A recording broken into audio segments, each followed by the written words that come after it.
So this is an off the top type of segment. I like to call it off the top, off the dome, where I just talk about some of the things that may be happening, current events, legal wise, or just stuff that might be relevant or stuff that's just been on my mind. So let's get into it.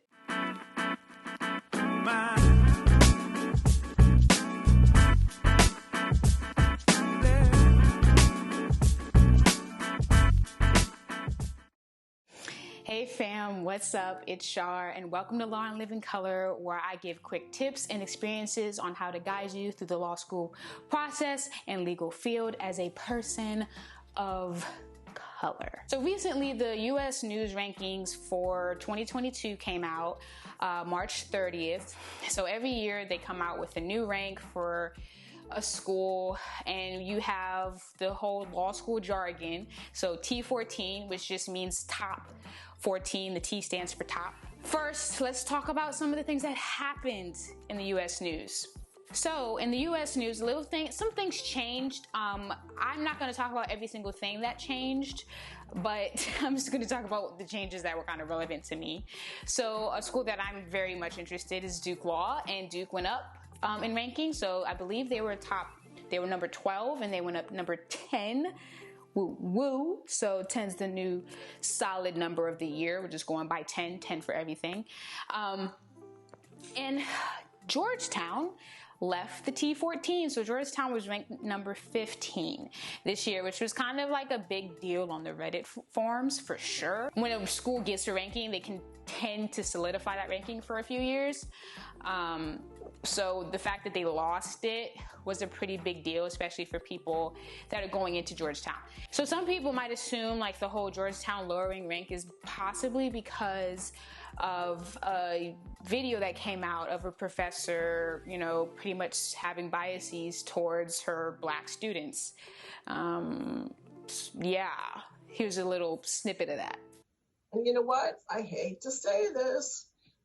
I end up having this angst every semester that a lot of my lower ones are blacks. Happens almost every semester. And it's like, oh, come on.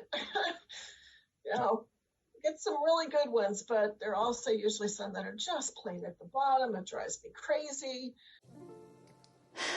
God, that's a whole rant in of itself, isn't it? Well, anyways, Georgetown released an apology, which was kind of like, okay, even though they kind of already knew about the video for a few before it kind of like blew up and then they had to say something. It was one of those.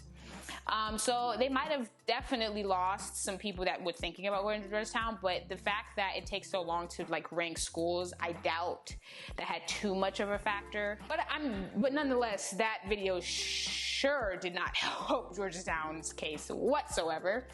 So yeah, people were tripping about that. I'm in Georgia, pretty much grew up in Georgia. So a big deal that happened in the Georgia world was Emory dropped and UGA went up. So all my dogs out there would be barking right now. Emory is like, I believe, number 27 or something.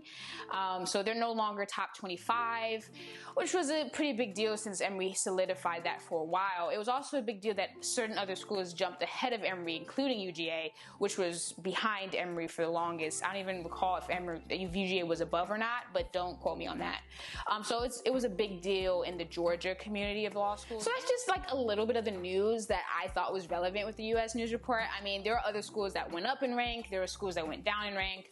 I just paid attention to like schools I'm interested in and then like the Georgia schools, just because I'm a Georgia resident. So shout out to my AT aliens. The biggest thing, I think Georgetown was really a big what moment. So kind of had a lot of people bent. But back to, should you use US News ranking for law schools as a determining factor of where you go? People will say If you want a whole bunch of doors flung open for you, go to top 14. Anything below that, it's kind of like you got to work harder, got to be above the medians and all of that. If I go to a lower ranked school, I just can't do big law. I can't go into corporate law. I can't do this. I can't do that. I can't get paid enough. If you don't know what big law means, it just means corporate law that is very big. That was a good definition. But it's just like the biggest firms out there that have like multiple offices, not even just nationwide, but worldwide. That's really big law, and they do a whole bunch of corporate stuff like mergers and acquisitions, transactional law. They do a lot of stuff. And they tend to be known as the ones that pay the big bucks. So if you're trying to be a lawyer for the big bucks, people would tell you to go into big law. They say the higher ranked school you go to, the better chances at big law you have. Okay, even if that is the case, it doesn't necessarily mean it's a non-negotiable factor. It does not mean that I have to go to a T14 to get a big law position. That is not the case. I can still get a big law position even going to a number 70 school. I mean, it really just comes down to putting yourself out there, networking. Now, I will say grades are very important whether you're in a T14 or not in a T14. However, from what I was told, grades are weighted a lot heavier in the lower the school is ranked than if you're getting grades from a higher ranking school. That doesn't mean that, again, you can just exclude everything and I can just pretty much almost fail law school. I mean, I can't, because then I'll get, I won't finish, but I can get really bad grades at a T14 and be competitive. No, you still have to do well. Bottom line is that U.S. news rankings isn't everything. So if you're just looking at these rankings and you're like, oh my God, I can't get anything below a top 50 because then I won't get a job. No, please don't do that to yourself. A lot of lower ranked schools are a lot more affordable to attend sometimes. So if money is what you're thinking about going to law school, if you're not trying to be in debt, don't sit up here and knock a school because it's a lower ranked, okay? They might be able to give you a full ride that the higher ranked school is not able to give you. So do U.S. news rankings matter? Oh, please. I don't know. I know you wanted an answer. I can't give it to you. It's completely subjective. I will say that there are certain perks from going to a higher ranked school. I will say that. But as far as whether you're going to be successful or not if you go to that higher ranked school, I don't think that is a factor. I think you can be successful regardless of going to the higher ranked school.